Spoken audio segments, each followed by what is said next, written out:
Good evening, race fans. Thank you for tuning into DRL TV. My name is Getty Buckner. I'll be joined tonight by Taylor Butcher Benjamin, and it will be our pleasure to bring you live action of the DRL Truck Series.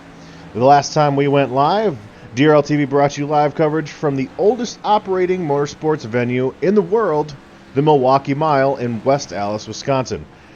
Jeremy Hebel would score his first pole of the season and lead the field to green. After leading the most laps, a late race mistake by the one truck opened the door for an equally dominant Jeffrey Meyer. He was able to hold on and score his first win of the season, but was unable to put much distance in the point standings because Casey Drake, who is second in the points, also finished second in the race. Now tonight, we take on Bristol Motor Speedway for race number 9 of the 2019 Dynasty Racing League season. This gem of a short track is buried deep in the Appalachian Mountains located in rural East Tennessee. Because of its incredibly steep banking, concrete surface, and separate pit roads, this track has always been one of the most popular between drivers and fans that we visit. It's gone through several makeovers over the years in order to promote side-by-side racing. Its banking used to be listed at 36 degrees, and now is roughly 22 to 30 degrees depending on the progressive banking. No matter what changes they have made to this track, the attitude of Bristol Motor Speedway has never changed. It's a half-mile short track that has a history of hurting drivers' feelings. Now, as these drivers continue to get ready for tonight's event with just 4 minutes until qualifying, we bring in Taylor Butcher Benjamin, the voice of the DRL Truck Series. Tonight, because of the nature of the track, we're going to see a lot of contact between trucks, Taylor. When you're in the middle of a race and a truck hits you or spins you, how do you mentally rebound from that and focus on the task at hand? Oh, it is very difficult because, like we say, there's plenty of contact to go around here. The tempers usually run high here, but the one who can keep them in check the most is going to come out with a good result because, I mean, as much as nobody wants to get hit in these trucks, but even when it does happen, you just gotta say, all right, forget about it and just regroup and make it to the end. But yeah, we're gonna see a lot of action here. Like you said, the shape of this track and the degrees of banking on this track have changed somewhat, but definitely not the attitude.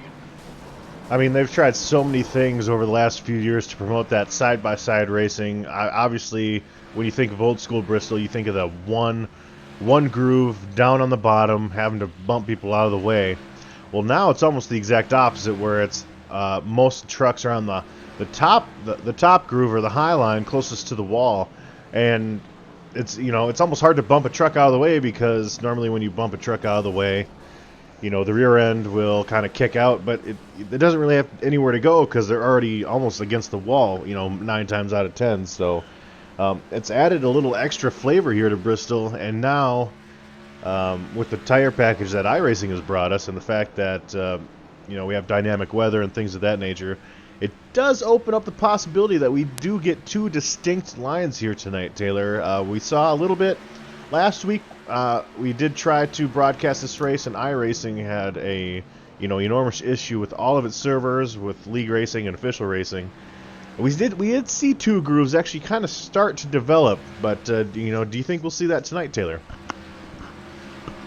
I think we could have the inside groove actually prevailing if we get a long run, because you actually can save some tires by running the bottom groove early in the run, although at the same time you're going to be giving up a lot of spots early on. So that's basically the only way to make that work, is to get a long green flag run. But and usually that doesn't really happen here at Bristol, so I would assume we're going to see most everybody venture their way up to the top as quick as they can. Right, especially early on in the race, as you mentioned. Now, what we're going to do is we're going to ride along with Thomas Harmon, who has done well in the Bristol, who done well at Bristol in the past. He's our winner, our defending race winner here, and you can see him. We'll start here as he enters. Whoops. Well, we we tried to. It does. But, go ahead, Getty. No, I was just gonna say that does show how quickly it can go from running a nice smooth lap to being turned around. Well, last week, if I can recall, before we had the server issues, Harmon was actually passing people down on the inside up front for the lead. So, Yep, I mean, he's someone who's absolutely. definitely figured it out. All right, let's try this one more time as Thomas Harmon is back out on the track here. You know, this will be their warm-up lap, and we'll also try to follow someone for qualifying here. He does have a truck to his inside, but here's the start-finish line. He'll dive into 1 and 2, and he's going to utilize that lower lane. There's a bump in the middle of 1 and 2 that you do have to watch out for. And then in 3 and 4, it's definitely a lot less sensitive, I guess is the best way to put it. 3 and 4, you can actually run several different lines there and be effective. And 1 and 2, you have to be pretty spot on. There's definitely less forgiveness there, as these drivers are just now getting ready to qualify for 150 laps here at Bristol tonight, ladies and gentlemen. It is 83 degrees. Going to be kind of a slick track here tonight, Taylor. What challenges does a slicker track, even with the amount of banking and grip that we have here, what kind of challenges are these drivers going to face? Well, regardless of what the weather is, but especially with as slick as the track, when it gets to that point, it's very easy to overdrive, and something you just gotta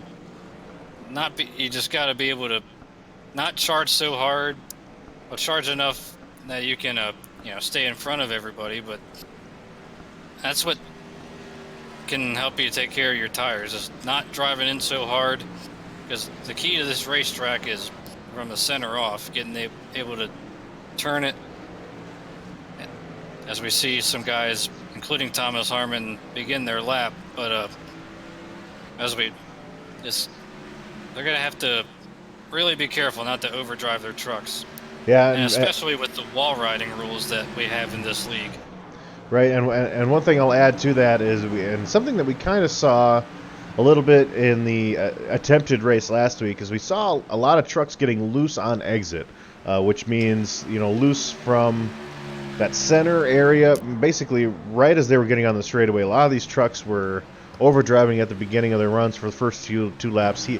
Putting a little bit too much heat in that rear end, and they were just losing grip on exit, no matter whether it was the high line or the low line. So that is something that you'll have to keep in mind tonight, and something that we'll see next week as well. If someone does lose it and they hit that inside wall, there's going to be an opportunity to see some really big wrecks here today, because just like Talladega, just like Dover, which is a racetrack we were talking about during our pre-broadcast meeting. Anytime there's an incident there, it just does not take very long before a one-car spin turns into a 6 or 7 truck pileup.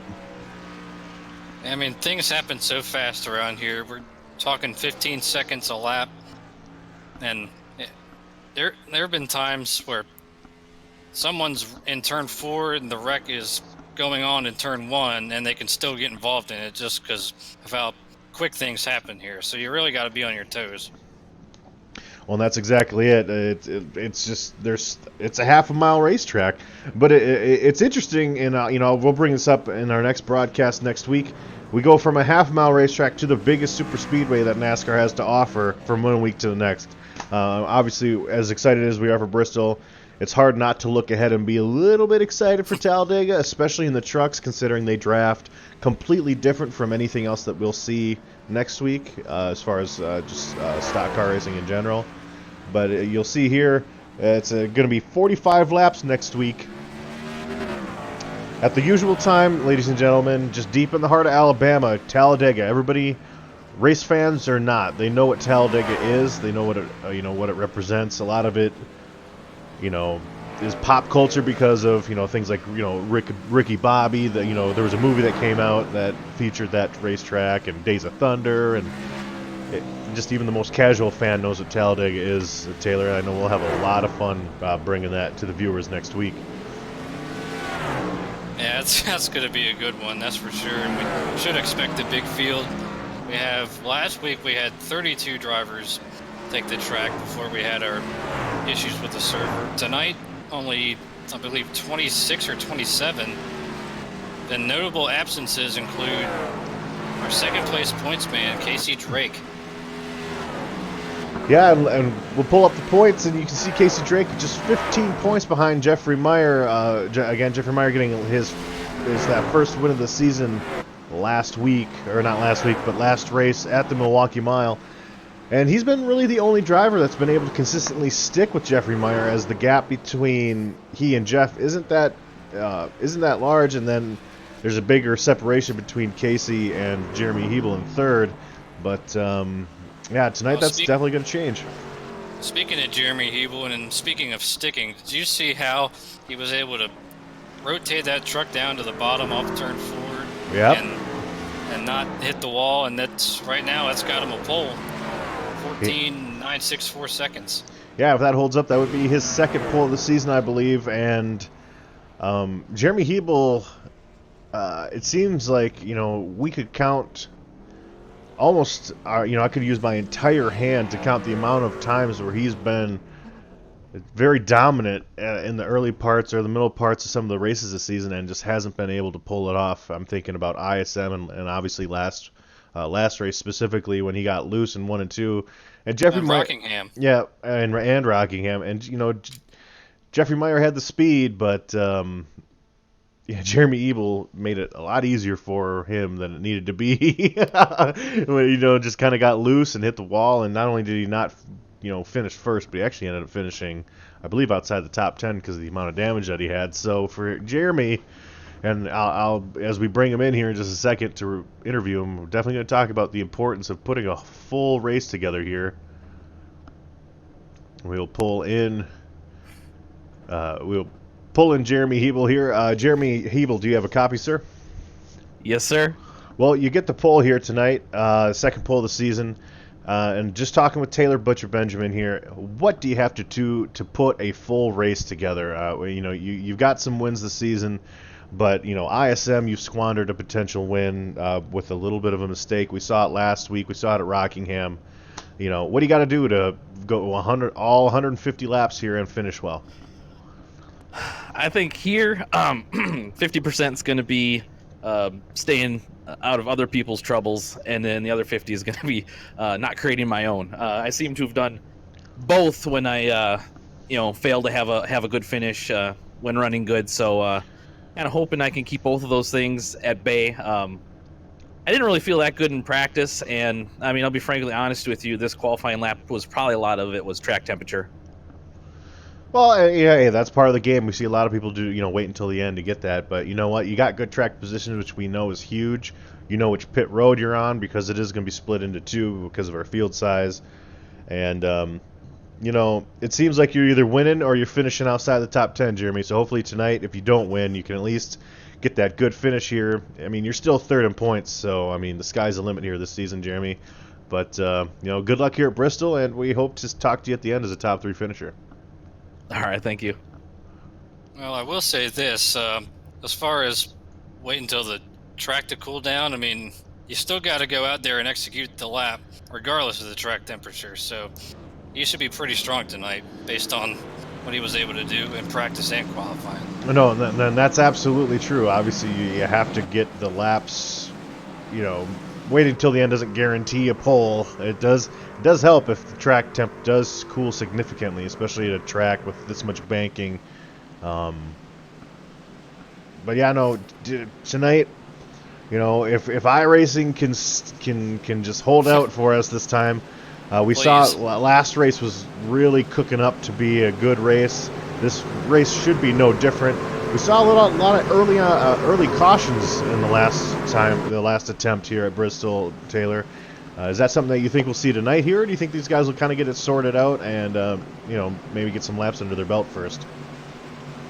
I'm hoping that they get sorted out, but I kind of expect some early cautions and then maybe a little bit of a green flag stretch. But as we have half a lap to go before we go green, and with a week off to try to re-prepare themselves, the mindset of these drivers have got to be pretty spot on for this start here. Yeah, great starts by Thomas Harmon, Chris Lucky, who are actually Cup regulars, but Jeremy Hebel, he is our pole sitter today. He's going to lead this field to green. And he gets a great jump there. We'll see if he can lead that first lap and get that bonus point.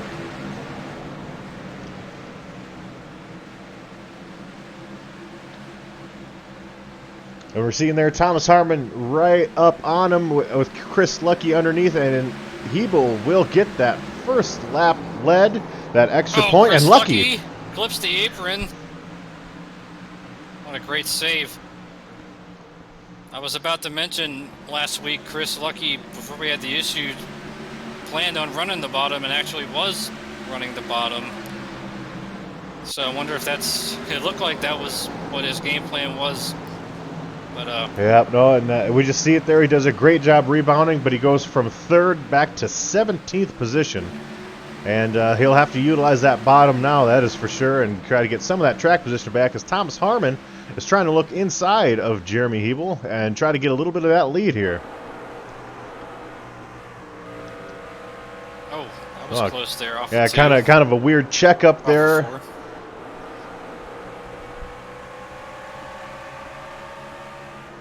And I can't stress this enough, and I know you've said this several times, Taylor. At the beginning of these runs, you gotta be mindful of those right sides, because if you fry them now, and we do get a longer green flag run, the rest of the stint is going to be just agonizing. So yeah, Thomas you're Harmon, really gonna pay the price. Yeah, he wants this lead, but you got to make sure you don't sacrifice the tail end of the stint to do so. He looks pretty loose in to me. See how hard he drove in, and that's what we're talking about. Just, we got a caution in the back of the field. See Matt Vanderkoy and a truck that was actually flipping. I believe that was the 83 of William Wakefield. Yep. So we'll try to get a look at what happened. Very interesting. We saw a truck, I believe that was the 99 of Austin Collins. We'll get one more look at that. We see the 99 Austin Collins kind of bounce off the wall, and I think William Wingfield checks up or does something, and he just kind of spins on exit and comes right up into the track. He just kind of jerked the truck to the left, and that just spun him out. Well, actually, he did it. He kept it off the inside wall, but spun right back in the path of Matt Vanderkoy, and kaboom. And we talk about this right here. It would have been wise to hold down the brake, but instead he tries to save it. And not only does he end his night by flipping through the air, Matt Vanderkoy, who proved to us that he's very, very lucky at Milwaukee, almost being involved in 3 incidents without getting any damage. Tonight, not going to be the case, as he has already received significant damage. 72 truck we're talking about of Matt Vanderkoy, and very unfortunate, because that he was just riding along. But as you mentioned earlier, we both spoke about it. It doesn't take long to get caught up in someone else's mess here at Bristol. I'm curious to see on this restart if Jeremy Hebel takes the outside. Right now, I see him.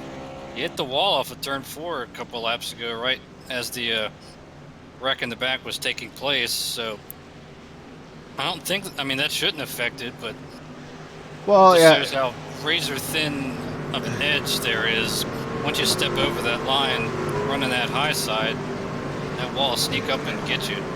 And we talk about it a lot. I know this is not going to be the first time I mentioned this, but when we come to a short track, you kind of get that 2 hits to the wall.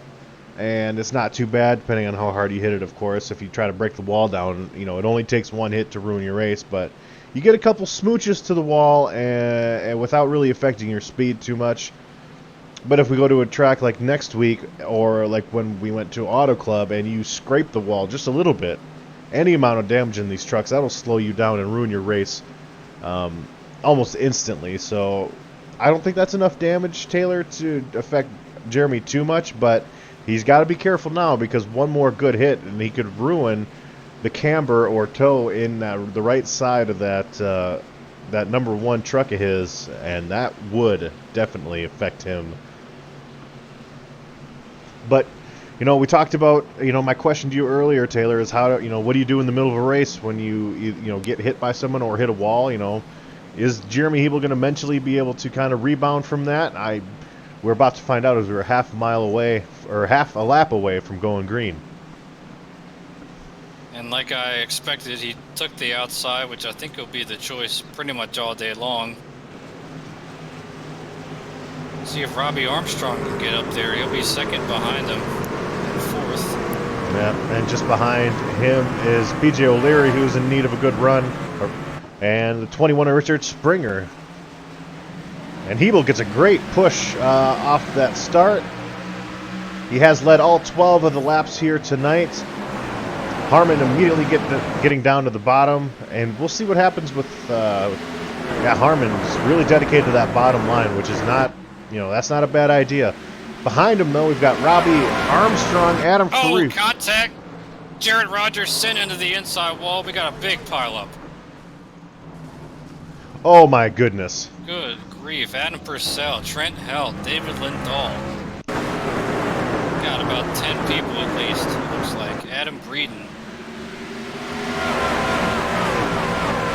And that's PJ O'Leary kind of gave him the old whiplash there into the inside line, and what a great job by the 77 of checking up. We're going to ride on board with the 77 of Roy Grande. And this is what he sees.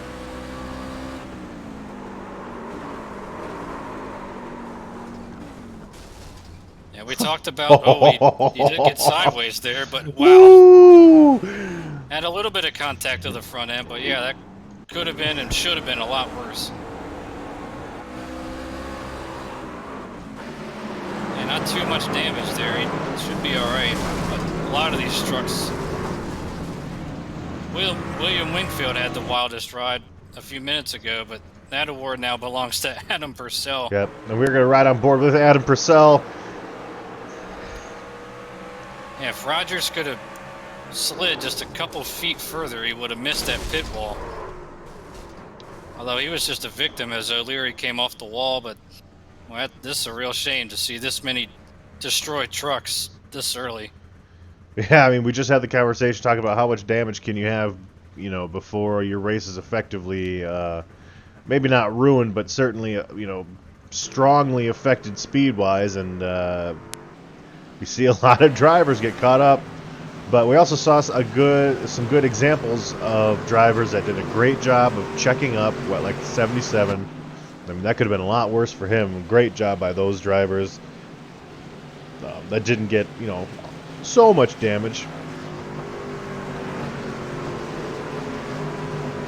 Someone else that we should be following here is Jeffrey Meyer. He got a touch bit of damage after trying to miss the spinning 88 truck of David Lindahl.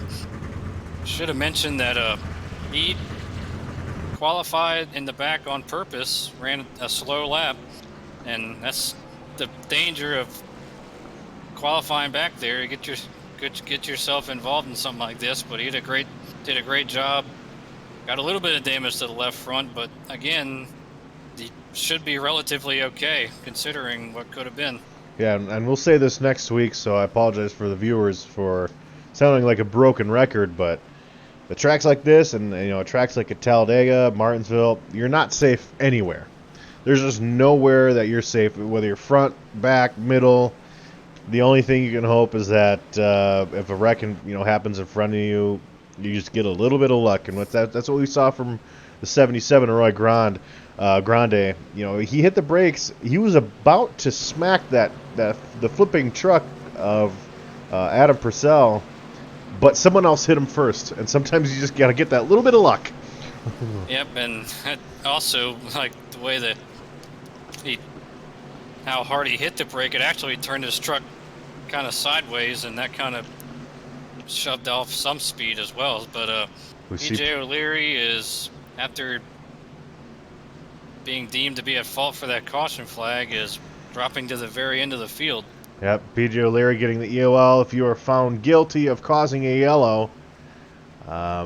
Race control will put you at the end of the field. So PJ O'Leary's got a little bit of work to do here as Hebel gets a good start on Harmon. Adam Free, Robbie Armstrong, and Corey Sherman, your top 5. Boy, that was pretty close on Thomas Harmon as far as not maintaining his lane all the way to the start-finish line. I think it looked like he kind of moved up into the high lane a tad bit early. See what race control has to say about that one. Well, let's look at some other trucks. We've certainly got a sense of what Jeremy Hebel and Thomas Harmon can do. Let's kind of go back in the pack here. Looking at in 7th place, the 25 of Craig Meyer, trying to hold off the advancing truck of Chris Lucky, who's trying to make his way back to the front after a spin earlier in the race. I believe it was lap 2, if I'm not mistaken. So looking at Craig Meyer, and just outside the top 10, or just inside the top 10, is Austin Collins, and he was just in the mid-20s as far as position. He was the truck that bounced off the wall that kind of maybe caused that chain reaction when William Wingfield went flipping. And now he's already up into 10th, and Jeffrey Meyer's just behind him. So a lot of movement in the standings so far in this race.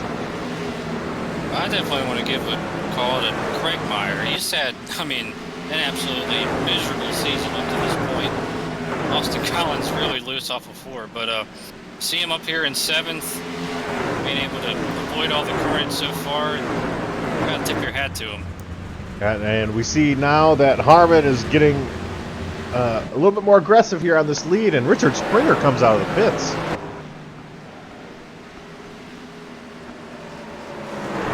Taylor, he is 4 laps down. Yeah. Do you know what happened there? Okay. I'm trying to figure that out myself. I'm not too sure of what happened to him.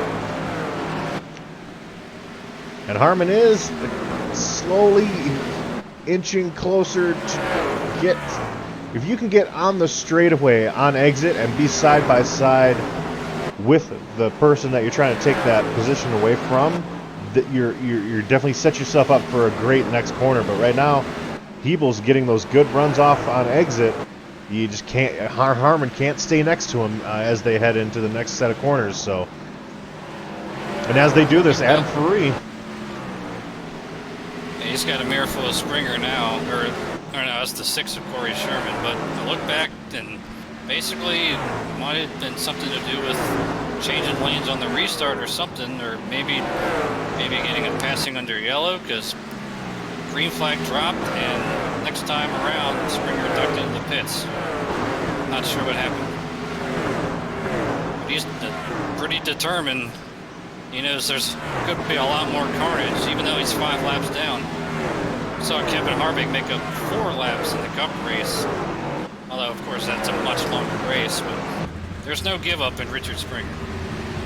No, absolutely not. And Richard Springer, a little bit of work to do yet, as Thomas Harmon's still trying to work on get past Jeremy Hebel, Adam Free inching ever closer as these two continue to battle side by side. A shout out to Robbie Armstrong, still maintaining a solid top 5 spot.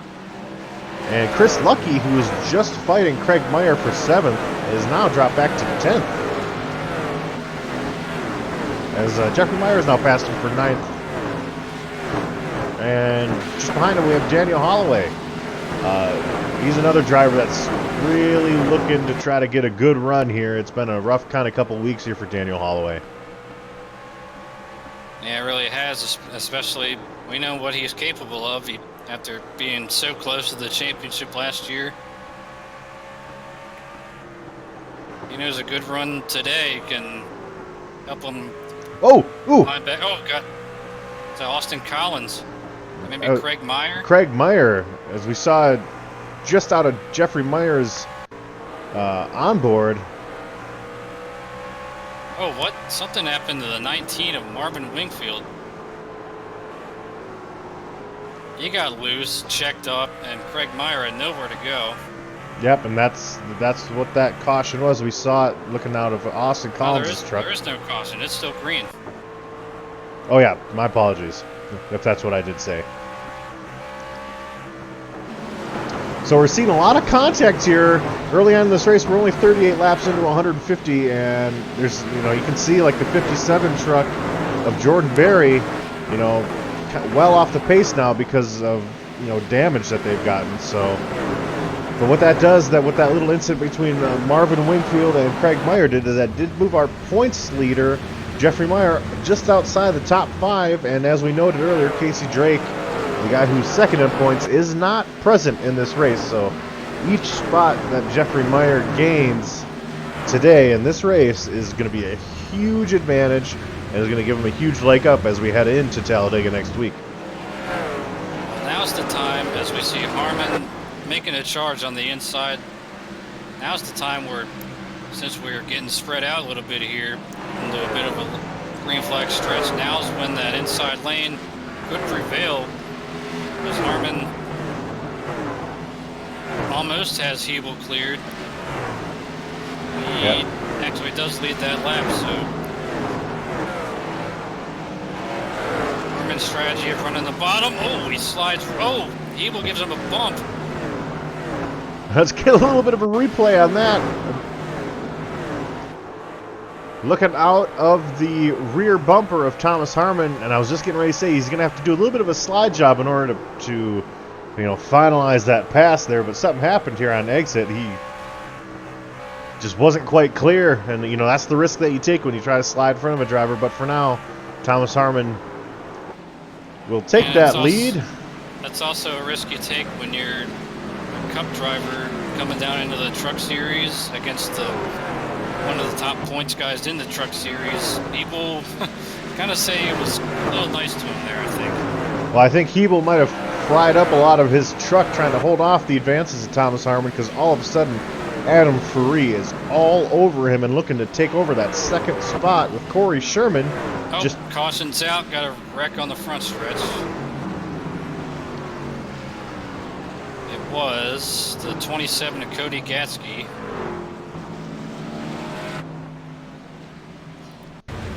Running in 16th place, just lost it off turn 4, hit the inside wall and immediately towed. Like we talked about, just how difficult it is to keep your truck under you no matter what lane you're running off turn 4. I do suspect most of the leaders will pit this time by. Ladies and gentlemen, we're a third of the way in this race. Me and Taylor for DRL TV, we're going to take a quick commercial break. When we get back, more Bristol racing. It's been a great race so far. I can't imagine the next 100 laps will let us down. We'll see you in just a minute.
And welcome back to the DRL TV live presentation of the DRL Truck Series.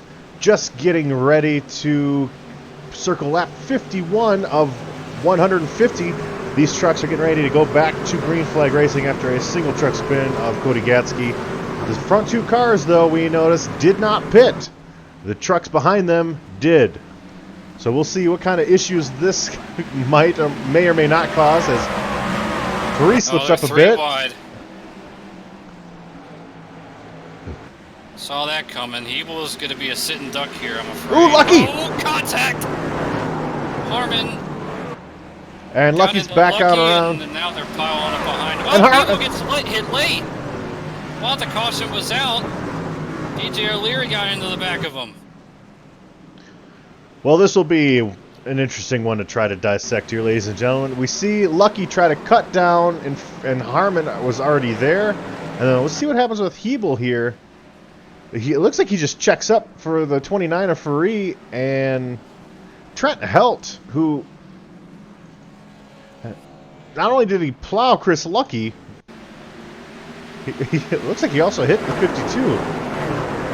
Trying to check up here, Trent Helt, instead of it's hard to break in the middle of the corners, but he hits 71 of Lucky, and then also hits who was that? I think it was PJ O'Leary, or no, I think it was Adam Faris. Either way, my goodness.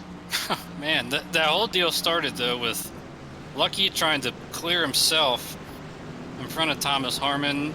Wasn't quite clear, and that shot him up into Jeremy Hebel. No, well, let's be honest. What started this whole thing was the fact that the tire strategy. Yeah, Jeremy Hebel and Adam Faris, and I hate, I try to stay as, unbiased as we can. Yeah, as unbiased and neutral. But man, that was not a good call, and we both knew that from the very beginning. I do certainly very much question Jeremy Hebel's strategy play on that, especially with the fact that he battled Thomas Harmon so hard for so many laps, but it is what it is. And the fact that before we got that caution for Cody Gatsky, that he had dropped back about a second off of Thomas Harmon. So yeah, definitely not the right decision. But as far as the second incident, though, you can understand people being a little upset about that one with PJ O'Leary while the caution was out. Yeah, but no, PJ O'Leary didn't quite check up. I don't know, the 29 checked up pretty hard. It seemed like Hebel, normally when the caution comes out, you kind of just roll off the throttle. It seemed like the 29 actually hit the brakes, and the one truck had to do the same, and PJ O'Leary was not prepared to do that, which, you can't really blame him for that either. It's kind of, it's just the nature of the beast here. If you have three different drivers and they try to do three different things, the outcome's not normally going to be that fantastic. Well, long story short, all of this could have been avoided. Right. Well, now, if Jeremy Hebel would have pitted, he would have came out second, just behind Thomas Harmon, and not gotten significant damage, which he does now. And he's also, because he had to pit there, he's now back in, I believe, 12th spot. And probably, if I would guess, he'd probably be a little steamed right now. But then, like Right. we talked about in the Open, he's going to have to kind of watch his emotions here as he tries to work his way back through this field. Well, one man's trash is another man's treasure, and what that means is that gives people like PJ O'Leary, Trent Helt, Dakota Wilkins, and Roy Grande an opportunity to see what they can do in the top five. Trent Helt did not go on that restart. He is still off the pace.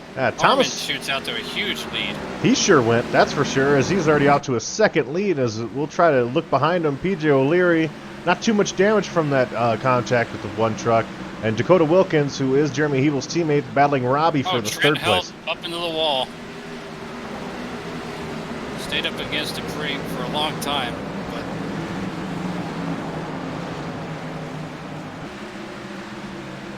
yeah, Harmon already off to a 1.3 second lead. He shot out of there in a big hurry. And now with this big of a lead, he can run the bottom and still maintain it, I think. Yeah, the one issue he's going to run into is with all these trucks that have received the amount of damage that they have, he's going to have some lap traffic a lot faster than he's had it in previous runs. Right now we're following Jeremy Hebel as he's chasing down Roy Grande and Daniel Holloway. So he's having a much better run here. Holloway up to 7th. Adam Faree and Jeffrey Meyer battling it out for a top 5 spot with Dakota Wilkins just in front of him. And well, even running the bottom right now, Harmon is still 2/10 quicker than PJ O'Leary and the rest of the field. So, I mean, he's definitely got the truck to beat right now. As Armstrong tries to close in. We're looking here at this this battle for 4th between Adam Faree, our Las Vegas winner, and Dakota Wilkins, our Daytona winner. And Faree clears him. And Faree, he had the speed on that last stint. We saw as soon as Harmon cleared Jeremy Hebel, Adam Faree was all over the back of Jeremy Hebel. So Faree, after that Vegas win, we saw him have some rough races, and this could be an opportunity for him to have a really, really strong run here and get himself back up where he needs to be in points. Even if he just finishes where he's at right now, that's definitely a huge benefactor for him. Robbie Armstrong bounces off the wall a little bit, but he definitely needs a solid finish. Looks like Dakota Wilkins loses another spot, puts him back to 7th, or back to 6th rather. Jeffrey Meyer up into the top 5. Jeremy Hebel, despite the heavy damage all around his truck, particularly on the left rear, he is still up here in 8th place. Yeah, no, and his goal has got to be to make the best of a bad situation there. Don't try to outdrive what the truck has given you, which was what we've seen happen several times this season. Right now, this truck's going to be probably running at about 95, 92%. So just make sure that you're driving the truck at 95 or 92%. And top 10 here isn't the end of the world, especially again, we talked about Casey Drake not being here tonight. You can still make up points on that 2nd place guy. We're getting a report that Trent Hout on that restart apparently had no power in his truck, and that's what stacked everybody up. So, and he is on pit road right now, losing. He's now 10 laps down. So, a tough situation there, no doubt. No, that's absolutely correct. It's unfortunate. I mean, he had just gotten back. He'd just gotten into the top 5, but at the same time, he had in that last caution. Oh my goodness! Who is that? Is that Dakota? I believe it was Dakota Wilkins waving at the drivers behind him with his tail end here.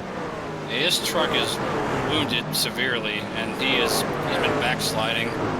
Robbie Armstrong's been lost a couple spots on that lap. He and Faree kind of banged doors down the front stretch. And once Faree got by him, that opened the door for Meyer also. We did end up seeing what happened there with Dakota. He and Daniel Holloway get into each other on the exit of 3 and 4. Watch this one more time. Looks like Dakota kind of didn't really let Daniel Holloway come all the way up as you normally would. And Jeremy Hebel trying to take advantage. Dakota, he had enough damage on his truck where he's basically playing defense right now. And Holloway, his truck is pretty clean, and he's I'm sure running out of patience there. And we're on board with Roy Grande, who is in 10th, but looking at this crazy battle for 8th, 9th, 7th as well.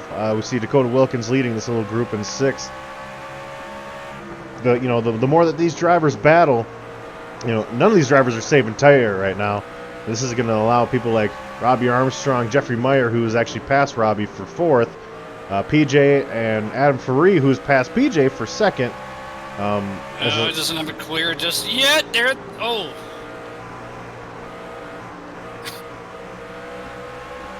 That My was goodness. close to being another big problem there. I was just getting ready to say that, you know, this does allow drivers like Robbie Armstrong to kind of save his tires and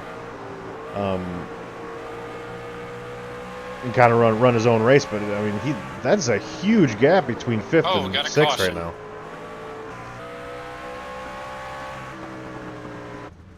Roy Grande. Let's see what happened with the 77 here. Contact with Richard Springer.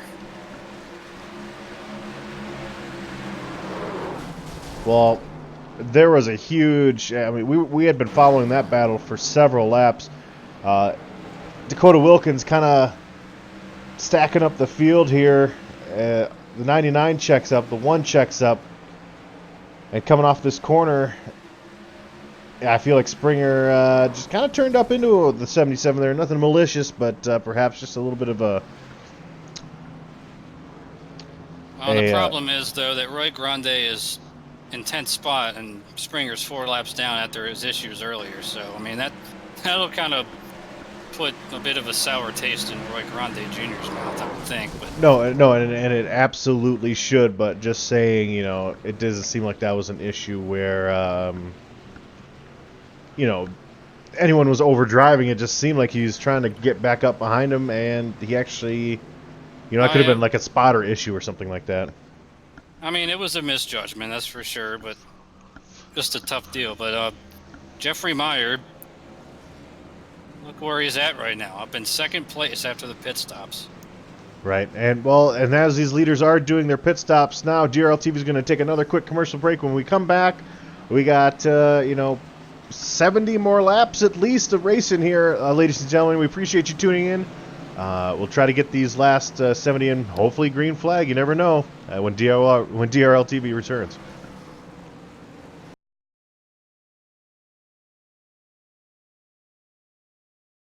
Assist to the front bumper, and he hits him again now. Ray Alfala into the outside wall. He's going to pass nearly 3 cars down that front straightaway, and he's going to get them all done with. What amazing! Racely to the inside goes Logan Clapman is going to touch in. Pit press. saved it! What a save! Look to the outside as Cronke goes off. De Jong into 2nd place. Going for the switchback. Oh, pinpoint driving. It's howling down to the inside. I trying this contact though. Slide left of the racetrack. Chris Venner drives it back down underneath, and he takes that 2nd spot right back. Joker goes to Garrett Lowe. Garrett Lowe should take victory with all that contact. He's going to try and make the move around the outside the parabolica. That's not going to work, but he's going to try and get the cut back here. Get the run out the parabolica. That's beautifully done there. Makashube, there's a little bit of door banging as well.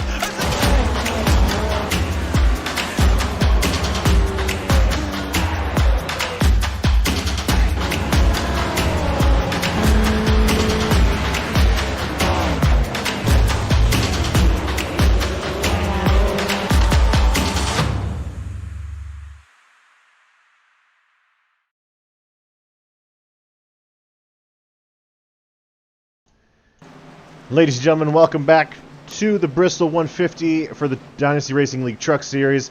Half a lap to go until green flag. Interesting shakeups here. We almost every time we restart this race, I feel like there's a completely different set of drivers in the top 10. Austin Collins now in 6th. Robbie Armstrong is back up into 3rd. Dakota Wilkins into 4th. And Chris Lucky has made it back inside the top 10 from that incident a few laps ago. Or a few cautions ago. Gets a great start, this time from the inside lane. Adam Faree banging doors with Robbie again. Should make a note that we went back and looked at Adam Faree's pit stop. He overshot his box by quite a lot actually, and that caused him to take 2 tires. Oh, Meyer! Hebel! Into Hebel. Pow! Another big wreck. Chris Lucky involved again.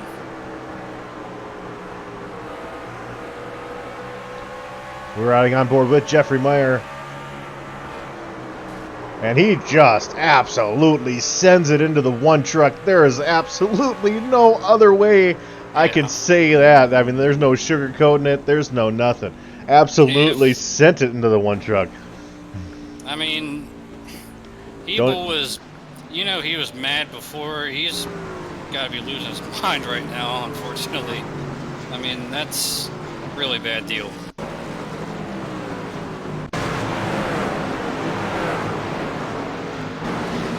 I mean, this race, people are driving like there's no tomorrow, to be honest. I mean, Meyer just absolutely sends it into the one truck, almost enough to completely spin the one truck. Roy Grande involved. Lucky, as you mentioned, involved in Matt Vanderkoy, Roy Grande's teammate involved. Chris Sims, another innocent wreck for him to be involved in, and PJ O'Leary it seems to be like he was involved in that as well. So if I would expect Jeffrey Meyer to be restarting from the back of the pack on this next restart. Again, as I see it, maybe there are circumstances that I'm not aware of, but my goodness, it really just seemed like that was like a last lap move where you just plowed in there and used the truck in front of you as the brake. Really good job by Dakota Wilkins and Austin Collins to miss him down on the bottom. But, I mean, at this point, we won't have hardly anybody left. Yeah, we only have 10 trucks on the lead lap. Jeremy Hebel was the first truck one lap down. You know, and with the fact that that was his second big wreck that he's been involved in, talking about Jeremy Hebel, it's possible that he's on pit road with required damage, which means you can't leave the pits until that damage is fixed, which, you know, if that's, you know, we start getting into that part of the deal here where these trucks up here in the lead, when they go down to get fresh tires, they won't be allowed to leave their box. And as we anticipated, Jeffrey Meyer is getting the EOL from race control.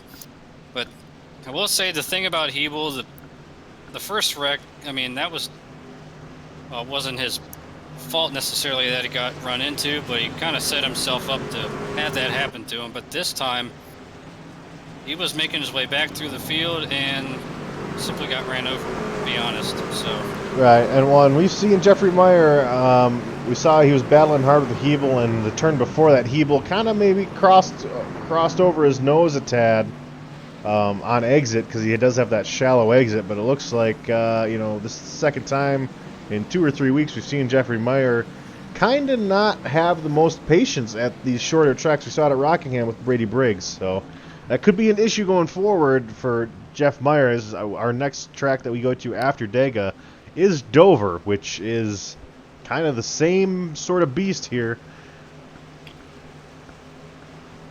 Yep, I mean, that's basically the same kind of track as Rockingham and Bristol, so Well, you never know. Harmon takes the bottom again. On this restart for DRL TV, we're going to rev it up here and see what these trucks can do. All right.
And we saw during that Rev It Up segment, Taylor, Robbie Armstrong just trying to snack on that wall on exit, and that's going to cost him a spot and probably a little bit of speed, as now he has Austin Collins and Daniel Holloway breathing down his neck. He hit it pretty hard, almost hard enough to spin himself out.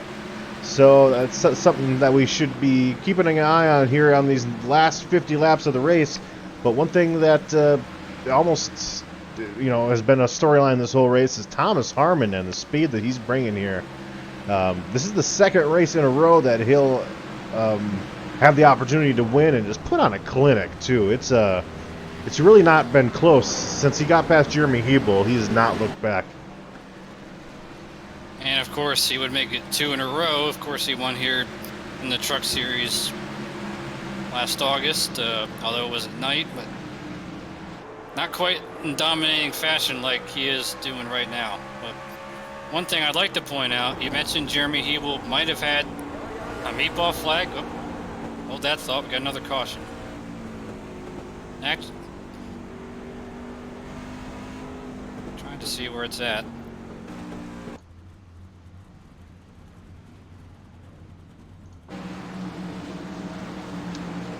Yeah, I actually don't see where the caution was at.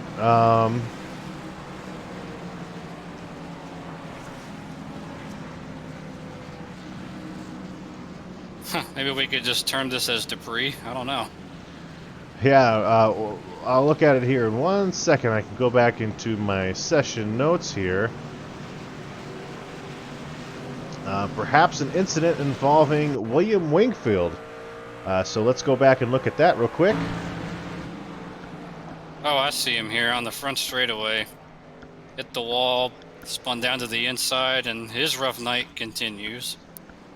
As I was starting to say, before we got that caution, Jeremy Hebel, if he had a meatball flag, it wasn't for very long, because he got out and only lost 1 lap, and prior to that caution, he was the only car 1 lap down, only truck 1 lap down, and what? he is going to get the free pass. So that will put Jeremy Hebel in a position to be able to get some spots back from that earlier incident involving he and Jeffrey Meyer. And ladies and gentlemen, now that he's, sorry. Now that he's on the lead lap, and back in contention, I hope he doesn't try to do this, but I wonder if he might try to get back to that 50 truck of Meyer. Although he doesn't have much truck left to do it. Well, yeah, no, exactly. That's the thing. 1 more hit for Jeremy, and he's going to go from being able to contend for top 10 here to being, out of the race with engine damage or something like that. That's something that we have to be careful of. But 45 laps to go here, ladies and gentlemen. Very event-filled race tonight here at Bristol, which is pretty much expected here every time we go to Bristol. I know anytime these drivers are getting ready to take the track here, the belts are a little bit tighter, the steering wheels, double check to make sure it's on as tight as possible, because it is, it can be absolute mayhem, and that's kind of what we've seen tonight. All over the racetrack, Taylor, from front, back, middle, it just doesn't matter. Anywhere on this racetrack, if you're on the racing surface, you run the risk of being involved in an incident. It's just kind of just the way it is. But I mean, like we said, there is absolutely no place to hide here. No. It takes, think about it. In a minute, they're running 4 laps per minute, 15 seconds a lap, and things happen in a hurry, and as we've seen tonight, it's just been absolutely insane. Well, I'll tell you another thing to just keep in mind, Taylor. This is not only our 9th race of the season. Our 10th race will be next week, and man, what a crazy season it's been. And the people that have been along for the ride all season long, not only us and the drivers, but have been our viewers. We can't thank you guys enough for tuning in each and every week, following your favorite driver along. So, before you leave the broadcast tonight, make sure that you hit the like, subscribe button. That way you can join us again next week. You'll be notified automatically as soon as we go live. And you can join us for some restrictor plate racing. But here we go, Taylor. Just about 40 laps to go. Does anybody have anything for that 68 truck? Oh, Right now, no, they don't. Unless, I mean, Harmon right now has just been in a class of his own. On the restarts, on the takeoff speed, on the long run speed, I mean, no one's been able to touch him yet. Although I'm sure Adam Faree is going to try his darndest to try to get up there. Well, talk about a good rebound. Look at Marvin Wingfield back up into 6th. We saw he was part of that first or second caution, or actually it wasn't a caution, that incident with Craig Meyer, and he's since rebounded back up just outside the top 5. Jeffrey Meyer, Daniel Holloway just behind him. And Dakota Wilkins, he had that one stint where he was seemingly off the pace, but since then he's been able to maintain that top 5 position as we see Meyer looking to the side of the 19 at Wingfield. Oh, Wingfield cut right across Meyer, and he's giving him the boot down the straightaway. Yeah, Myers, he just, like I said, when we get to these shorter tracks, he's very, very aggressive. And so Marvin Wingfield does the great thing and kind of pulls over for him. One thing we'll kind of keep an eye on here is Jeremy Hebel is back on the lead lap. He's well off the pace right now, ladies and gentlemen. So for all you Jeremy Hebel fans, yes, he is back on the lead lap, but he's almost a full second off of the speed of Thomas Harmon and 0.2 of a second slower than any other truck on the lead lap. So Jeremy Hebel kind of right now is kind of, it almost seems like that's going to be kind of as good as his spot, his finishing spot will be. Although it could have been a lot worse, like we expected. He was very lucky not to have as much motor damage, perhaps. And so, 11th place with that destroyed of a truck. Obviously, it's going to be disappointing, but it could have been a lot worse. And yep. No, and the culprit that was involved in that last, the incident with Jeremy Hebel has just moved pardon me for stuttering all over the place, has just moved into the top 5, talking about our points leader, Jeffrey Meyer.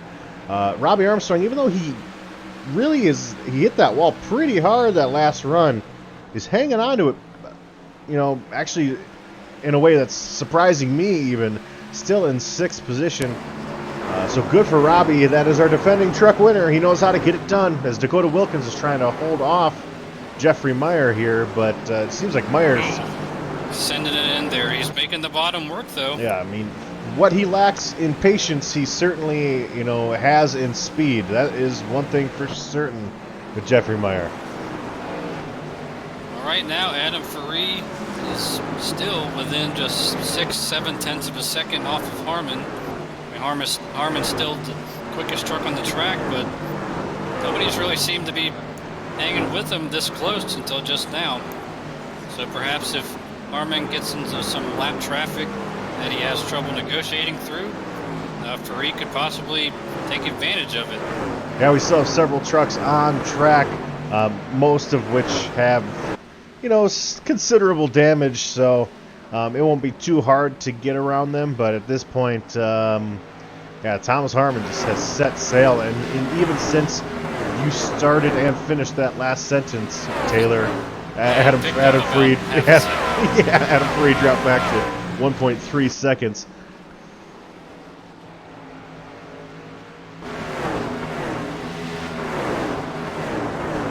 We're just looking here, watching Marvin Wingfield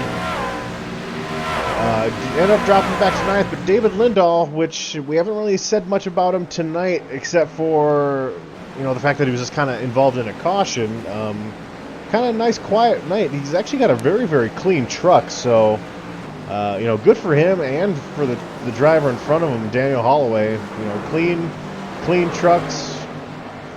Sets you up for an opportunity to have a good finish. So good for those drivers there, as we'll move back up here for this battle that is shaping up for the 3rd position between Jeffrey Meyer and Austin Collins. Yeah, Meyer is definitely on the move, and I mean, Austin Collins, he better get going a little quicker, and this is around Cody Gatsky. This is the 2nd week in a row where we've seen Austin Collins really step up his game. We haven't said, I feel like the only time we've talked about Austin Collins was in the first week at Daytona when he and his teammate got together and caused a caution. Since then, we haven't really talked about the 99 Chevy too much, but Oh, it bounces off the wall. but I know he had a great run at Milwaukee, challenged for the lead several times, and here tonight, in position to, he's in third currently, but if Meyer does pass him, he's in position to, still finish inside the top 5. So good for him. I'll tell you what, as the leader negotiates lap traffic, Jeremy Hebel goes a lap down again. But I'll tell you, if we get a caution flag, I wouldn't be surprised if Jeffrey Meyer might have a little something for Thomas Harmon. The way he's been making time on the bottom, and we certainly know he's not afraid to make his own hole. I mean, I would love to agree with you, Taylor, but man, nobody is staying close to even within a tenth of Thomas Harmon's lap times right now. It is Thomas Harmon. I mean, these Cup drivers have a select amount of races that they can drop down and join the Truck Series. Thomas Harmon picked this one for a reason, and it's because he just gets it, especially in this truck. He finished second here in the Cup race after a little bit of a late race pit stop, maneuver, like a strategy call. Finished second to Anthony Burrows. But here, it's definitely not a strategy thing. It's just he is just flat out quick. I was just, while you were talking about Harmon, I was just peeling back to look at Meyer, and he was catching Jeremy Hebel. Fortunately, there was no payback or anything there. He worked by him relatively okay. Now, we talked about the damage that Robbie Armstrong got earlier, and it seems like he's been caught by this group back here that includes Marvin Wingfield, Daniel Holloway, and David Lindahl. Yeah, Holloway, he's looking for a place to go. He's trying to... Oh, we see Richard Springer down the bottom. Looks like possibly a motor has gone on that truck. But we see Holloway, if he can ever get clear of Wingfield on the bottom, he might just shoot down and try to make a move here, try to get underneath Armstrong.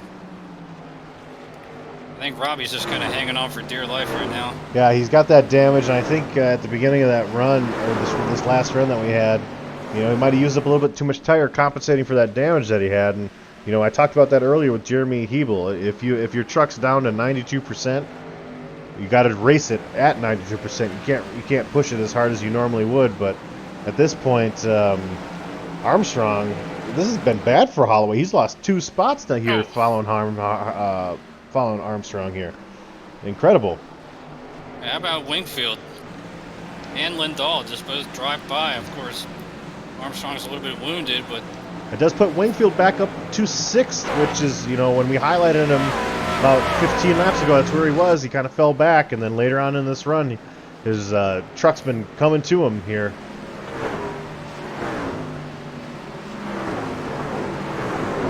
I'll tell you one reason these guys are racing as hard as they are. Thomas Harmon is right there in and among them. Actually, right on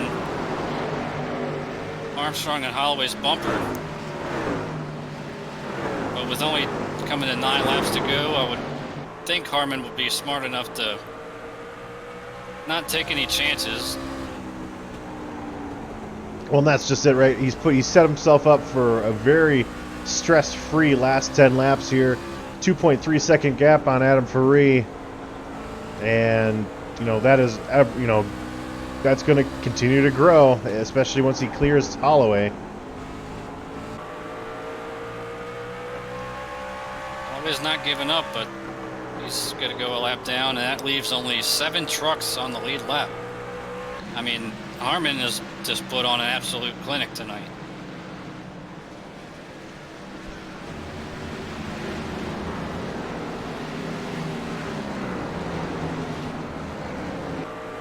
Well, just inside 5, or just with 5 to go here, we've got Thomas Harmon. Just a flawless race. I mean, I'm just there's no other adjective. There's no other way to say it. Flawless race by Thomas Harmon. Cleanest truck out here. Adam Ferrari, incredible run, easily his best finish since Las Vegas, where he won and actually beat Wade Hustad.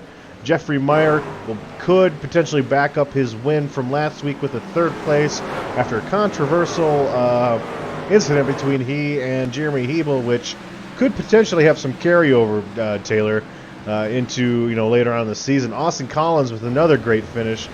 Dakota Wilkins setting himself up for another great finish, but he's got to hold off the hard-charging 19 of Marvin Wingfield.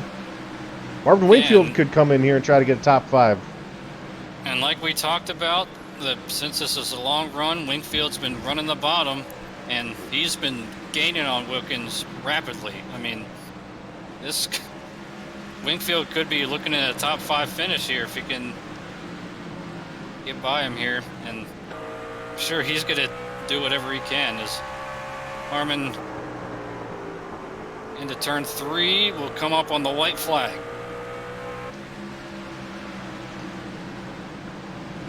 Thomas Harmon, this will be his first victory this season in the DRL Truck Series. Not his first season overall because he won the Daytona in the Cup race. So a good season by Thomas Harmon and a good win here at Bristol Motor Speedway. And it looks like... I'm watching this race in front of him for the 5th place position. Looks like Wilkins is going to hold off Wingfield. Yeah, Wingfield, man, he put the pressure on. Still 6th place. That's a good finish. That's the type of finish that Wingfield's been looking for. But let's watch Thomas Harmon again. Flawless race, absolutely deserves to do these burnouts here tonight.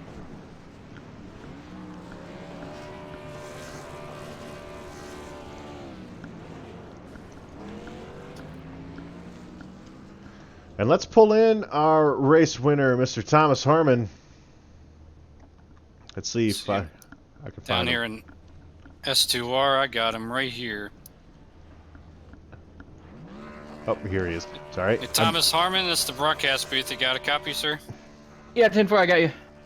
Well, I mean, we saw you win last year at night in the Truck Series here, but that one wasn't quite as dominant as tonight. I mean, he absolutely put on a clinic out there today. Yeah, unfortunately, a lot of the good guys got taken out early in a wreck. I think when me and Chris got together there, and unfortunately, like I said, they took out a lot of the good guys, damaged a few, and it kind of felt like it handed it to me at that point. But it was fun. It was Adam was pretty tough there at the end. He was quick on a short run, but I knew I had him on a long run. Well, we've seen, we've seen all year, the Cup guys come down for a reason. You don't have as many options as we did last year, and that's obviously by design. But every time you come down here and you pick Bristol, and so far you're 2 for 2 here in the Truck Series. With you dropping down, what is it about this track that seems to just kind of fit you? I guess there's some way that I work the bottom better than everybody, not everybody, but Aiden works it pretty good too. But and Anthony, but it just I love the way that it runs. I love the style. I love everything about this track, and if we could run 500 laps here every week, I'd be in. Well, Tom, it was a pleasure to put you, highlight your Bristol dominance once again. Watching you turn these laps, and as you mentioned, dedicated to the bottom from the start, which not a lot of drivers do. There's only a few drivers that can do that, lap in, lap out. So, awesome run there. Give us your shout outs here before you take off. Shout out to the S2R guys. Drivers had a rough race tonight, but they kept their heads high. And shout out to all you guys up in the booth, the admins, James, Eleanor, and all the friends and family that come out and support us each week. And I think that's about it. Well, I do appreciate you, taking the time to interview with us. And Tom, hopefully the next time we see you in the Truck Series, you're back here in Victory Lane, my man. Hope so. See you guys later.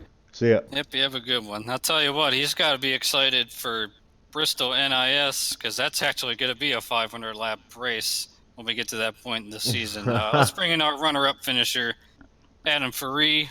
You got a copy, Sir Adam? 10-4. Well, started fourth, ended up in second, and a fairly clean truck. Certainly your best run since your win at Vegas. How'd you survive all the craziness out there? Honestly, just qualified up front and got lucky, man. My Achilles heel all season's been qualifying. I've just been terrible.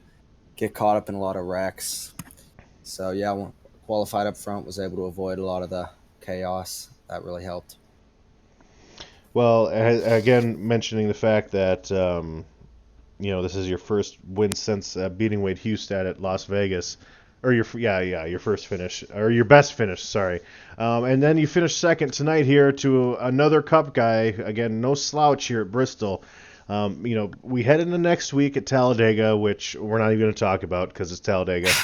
But Bristol and Dover have some similarities. They're both concrete surfaces with higher banked turns. Is there any way that you can take tonight and maybe replicate that into another top 5 when we go to Dover in a couple weeks?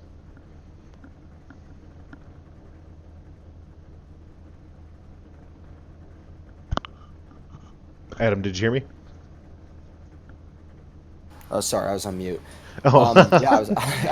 I hope I'm able to carry it over. I honestly haven't run many laps on Bristol or Dover, so we'll see. Hopefully, I can get some practice in the week before and figure it out. Awesome, Adam. Well, before we let you go, just let us know. Give us your shout outs and take it away.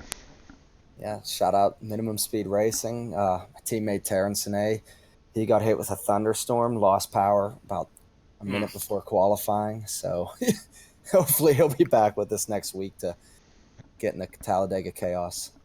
Right. No, chaos, it will be almost guaranteed. Well, thank you for taking the time, Adam, and we will see you next week at Talladega. All right. Have a good one, guys. All right. Let's bring in Jeffrey Meyer, who finishes third. Jeffrey Meyer, you got a copy, sir? Yes, I do. Well, it seems like it's just not going to be a post-race interview without discussing, some extra contact that you might have had with another truck. Kind of walk us through that situation there with Jeremy Hebel, I believe it was. Yep, that was on me. I have to apologize to him for that. I'd have to go back and look, but he was taking the middle lane. I was trying to get around him, either high or low, and he just wasn't giving me any room, even though I was faster. And I just got into the back of him. I really didn't want to touch him, but he just took my line away, and I couldn't stop. Right. Well, you back up your win at the Milwaukee Mile with a good third-place finish. And that might be something that you need because we head into next week, and it's an absolute, roll of the dice here. So you established some good finishes. You have a 50-point lead now going into Talladega. Knowing that you have that lead and knowing that you have that win in your back pocket from last week, can you go into a crapshoot like Talladega and be a little bit more aggressive and try to stay up front, or are you still going to do something similar to maybe what we saw at Daytona with you and your teammates dropping back and trying to stay out of the wrecks? I'm going to drop back and stay out of the wrecks, and then when it comes down to it, we're going to be up front. Awesome. Well, hey, Taylor, do you have anything here for Jeff before we give him his shout-outs? Yeah, I was just going to say, especially with Casey Drake not being here, you build on your points lead, so I would kind of going to allude to how aggressive can you be at Talladega, but we got our Yeah. Well, it worked out at Daytona. Great finish at Daytona. That whole team did. So, Jeff, why don't you give us your shout-outs here before we let you go? Thanks to you guys for putting on the broadcast. DRL for putting on the league. It was a fun race and another decent round for Bad Boys. It's 3rd and an 8th. Awesome, Jeff. Well, we look forward to watching you guys do your thing next week at Talladega, and have a good week. Enjoy official racing. Yep, sure. And that was Jeffrey Meyer. And we'll take this opportunity to pull up our standings from today's race. Most notable, Casey Drake dropped from 2nd to 5th after not being in this race. Yep. Yeah, after these results here, you can see, look at Thomas Harmon leading 106 laps. Hebel finishes just outside the top 10, which, it certainly could have been worse. But I will do my weird pulling up the point standings here via our league racing website, which is dynastyracingleague.com. Anyone can go and look at the stats from all three of our series, past series and seasons that we've had. Jeffrey Meyer builds a 50-point lead, but Taylor, look at the absolute train wreck behind him. My goodness. It's very close between Hebel, Wilkins, Armstrong. I mean, what is that? That's 15 points separating 2nd and 6th. My a lot goodness. Talladega is definitely going to shake up these points. Yeah, no, and it's going to be absolutely crazy next week. No, absolutely. Those points were super tight. Well, that was Bristol, race number 9 of our 2019 season. We move on to next week, which, as we've alluded to several times, is Talladega. My goodness, I mean, we'll have plenty to say about that next week. Our next broadcast will be next Monday at Talladega with the new and improved Restrictor Plate Cup Series package that we have in the new A car. Guys, if you watch the Peak race at all, if you've watched any of the official racing, it's nothing to go 4 wide at any given time in this race, and it not even be an issue. The stability, the drafting, the suck up power that you have to the truck or to the car in front of you, absolutely ridiculous. That's going to be 94 of the most white knuckle laps that these drivers have ever had in a restrictor plate race on iRacing. And I'm saying it's not an exaggeration, Taylor. You and I both have driven that car this week. There has never been such, I don't know, controlled aggression. It's just so easy to be aggressive in that car. I don't know. It's going to be a great race. But yeah, either way, congratulations to Thomas Harmon on his first Truck Series win of this season. Adam Faree, great run. Jeffrey Meyer, great run. Austin Collins and Dakota Wilkins round out your top 5. Huge shout out to those drivers. Marvin Wingfield almost got there. He finishes in 6th. And as always, guys, if you enjoyed the broadcast, please make sure you hit the like and subscribe button. That way you can be notified anytime DRL TV goes live. And you know what? There might be, a little another series just around the corner. You never know. Uh-oh, spoiler alert. Anyway, you guys, thank you so much for tuning in. Taylor Butcher Benjamin, anything you have to say here before we sign out?